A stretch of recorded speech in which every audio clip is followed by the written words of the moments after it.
శ్రీ మహాగణాధిపతయే నమః. ఐం మహాసరస్వత్యే నమః. శ్రీ లలితాంబికాదేవియే నమః. రాశి ఫలాల కార్యక్రమములో భాగంగా ప్రతి మాసము కూడా ఎవరెవరికి ఎలా ఉండబోతుంది ఏమిటి అనేటువంటి విషయాలు మనం ఎప్పటికప్పుడు తెలియజేస్తూ ఉన్నాము. అందరూ కూడా తెలుసుకుంటూ ఉంటారు కూడా. అయితే ఈసారి డిసెంబరు నెల ఫలితాలు అందరికీ కూడా 12 రాసుల వాళ్లకు ఎలా ఉండబోతున్నాయి ఏమిటి అనేటువంటి విషయం గురించి ఇప్పుడు నేను తెలియజేయబడుతుంది. అయితే ఈ డిసెంబరు మాసములోనే మార్గశిర మాసం అనేటువంటిది కూడా వస్తుంది. అంటే శ్రీ మహావిష్ణువు మాసానాం మార్గశీర్షోస్మి అన్నాడు. కార్తీకం అయిపోతూనే మార్గశిర మాసమే కదా వస్తుంది. అలా మార్గశిర మాసం ఎప్పుడైతే వస్తుందో ఇక్కడ కార్తీకమంతా కూడా పరమేశ్వరుడికి సంబంధించినటువంటి ఇది. మార్గశిర మాసము అంతా కూడా మార్గశిర మాస స్నానాలు చేయటం అనేటువంటిది ఉంటుంది. కార్తీక మాసంలో దీపాలు వెలిగించటం, కార్తీక స్నానము ఉంటుంది.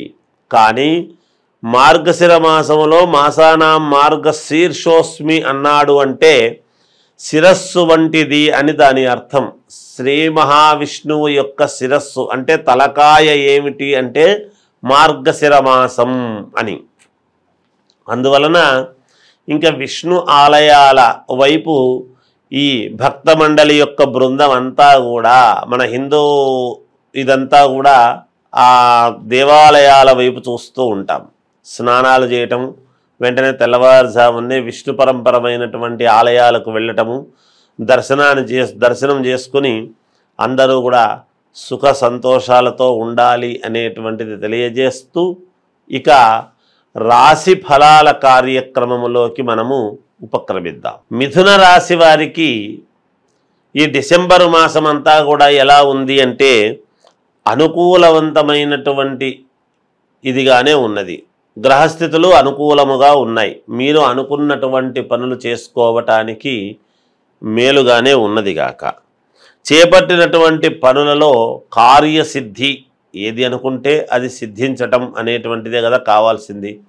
అది జరుగుతుంది. దూరపు బంధువుల నుండి శుభకార్యాలకు ఆహ్వానాలు పంపుతారు.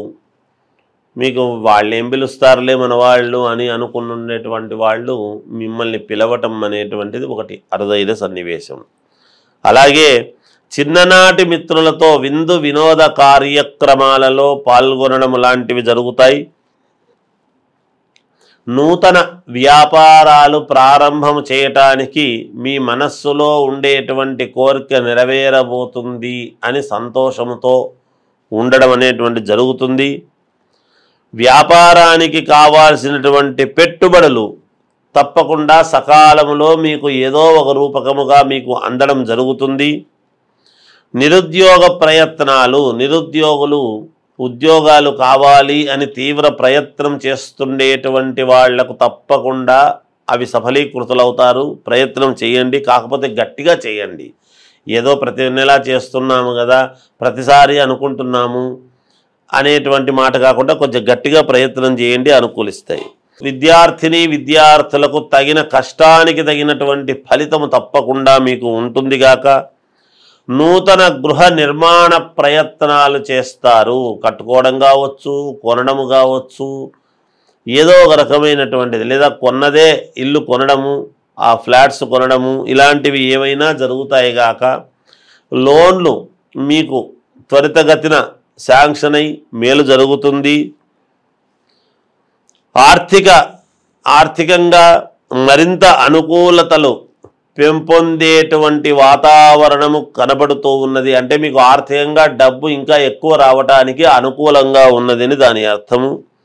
ముఖ్యమైనటువంటి వ్యవహారాలకు కాస్త అవరోధాలు కలుగుతాయి. మొదట ముఖ్యమైనటువంటి పనులు చేసుకున్నప్పుడు చిన్న చిన్న ఇబ్బందులు కలగవచ్చును, కానీ వాటిని అధిగమించి మీరు ముందుకు వెళ్ళేటువంటి విధముగా ఉండబోతూ ఉన్నది.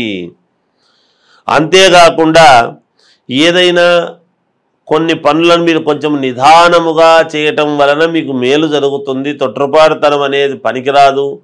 కాస్త నిదానముగా చెయ్యండి. దైవ సేవా కార్యక్రమాలలో పాల్గొనడం లాంటివి జరిగితే ఇంకా మీకు మేలు జరిగి మెరుగైనటువంటి ఇవి మీకు జరుగుతాయి గాక. దూర ప్రయాణాలు అనేటువంటివి లాభిస్తాయి. జీవిత భాగస్వామితో సఖ్యత అనేటువంటిది పెరుగుతుంది, కలుగుతుంది. ఉద్యోగాలు చేసుకునేటువంటి వాళ్లకు పదోన్నతులు వస్తాయి అని, అంటే అధికారుల యొక్క మెప్పు వలన అప్గ్రేడ్ కావటము, ప్రమోషన్ రావటము, ఇంకొక చోటికి ట్రాన్స్ఫర్ చేయడము కానీ, అనుకూలవంతముగా శాలరీలు పెంచడము కానీ ఇలాంటివి తప్పకుండా జరిగి తీరుతాయి. మీకు ఇంకా మెరుగైనటువంటి ఫలితాలు సాధించుకోవాలి మేము అంటే మీ లగ్నం ఒకే లగ్నంలో పుట్టి ఉండరు కదా, ఒకరోజు ఒక్కో లగ్నంలో పుట్టి ఉంటారు. ఏ లగ్నంలో పుట్టారు ఏమిటనేది చూపించుకొని మీ వ్యక్తిగతమైనటువంటి జాతకాలను మీరు పరిశీలన చేసుకోండి. తప్పకుండా మీకు విజయం లభించి తీరుతుంది. జయోస్తు. శ్రీ మహాగణాధిపతయే నమః. ఐం మహాసరస్వత్యే నమః. శ్రీ లలితాంబికాదేవ్యే నమః. ఇప్పుడు కార్తీక మాసంలో అందరూ దీపాలు పెట్టుకోవటం అనేటువంటిది సర్వసాధారణం. ప్రతి వాళ్ళు ఇంటి ముందు దీపాలంకరణ, పూజలు, పరమేశ్వరుడికి అభిషేకాలు అన్నీ చేసుకుని ఉంటారు.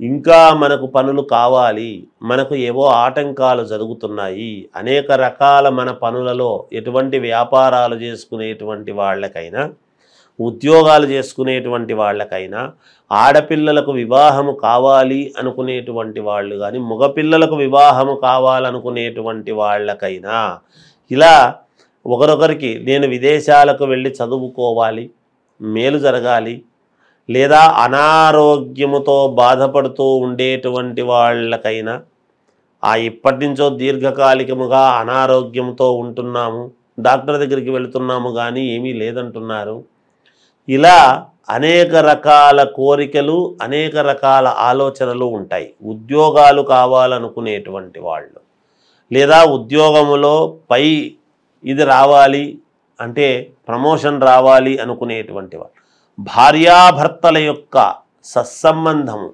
అన్యోన్యత గురించి, సంతానము కావాలి అనుకునేటువంటి వాళ్ళు, ఒక సమస్య కాదు, ఎటువంటి సమస్యలకైనా, ఎటువంటి ఇబ్బందులకైనా ఈ ఇబ్బందులు తొలగిపోవాలి అనుకున్నప్పుడు ఒక్కొక్కసారి కొన్ని సమయాలు మనకు చాలా మహాద్భుతమైనటువంటి సమయాలు వస్తాయి.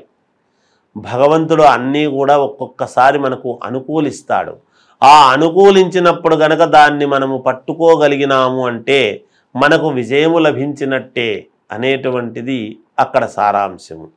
ఇంతకు నేనేమి చెప్పొస్తున్నాను అంటే, ఈ కార్తీక మాసములో అమావాస్యతో కార్తీక మాసం అయిపోతుంది. ఈ అమావాస్య అనేటువంటిది శనివారము నాడు మధ్యాహ్నము వచ్చి ఆదివారము మధ్యాహ్నము దాకా ఉంటున్నది, ఉదయం 11 గంటల చిల్లర దాకా. అటువంటప్పుడు దేహపీడ అనేటువంటిది ఎవరికైతే ఉంటుందో, మానసికమైనటువంటి ఇబ్బందులు ఇవన్నీ ఉంటాయో, మామూలుగా విపరీతమైనటువంటి తిరుగుడు తిరిగి మాకు పనులు కావడము లేదు అనేటువంటి ఆలోచన ఉంటుందో, ఈ 2 రోజులు కూడా కీలకమే. ఆదివారము నాడు ఆరోగ్యానికి మేలు జరుగుతుంది. ఆదివారము అమావాస్య అంటే పరమ పుణ్యప్రదమైనటువంటిది. సరే, సోమవతి అమావాస్య కూడా మంచిదే. అయితే ఆదివారము అమావాస్య నాడు కానీ శనివారము అమావాస్య నాడు అయినా పర్వాలేదు. ఈ 2 రోజులు చేస్తే మరీ పుణ్యమే. ఏమి చెయ్యాలి అనుకుంటే, ఎవరెవరికైతే ఎంత వయస్సు ఉంటుందో, మీ వయస్సు ఎంతనో ఈ సమయానికి అవి చూసుకోండి. ఆ వయస్సు రీత్యా అన్ని ఒత్తులు తీసుకొని అన్ని ఒత్తులను కూడా కుంకుమతో అద్ది, ఎరుపుతో కుంకుమలో అద్ది, ఆ అన్ని ఒత్తులు కూడా ఒకటిగా చేసి ఆవు నెయ్యితో దీపారాధన అనేటువంటిది చెయ్యండి.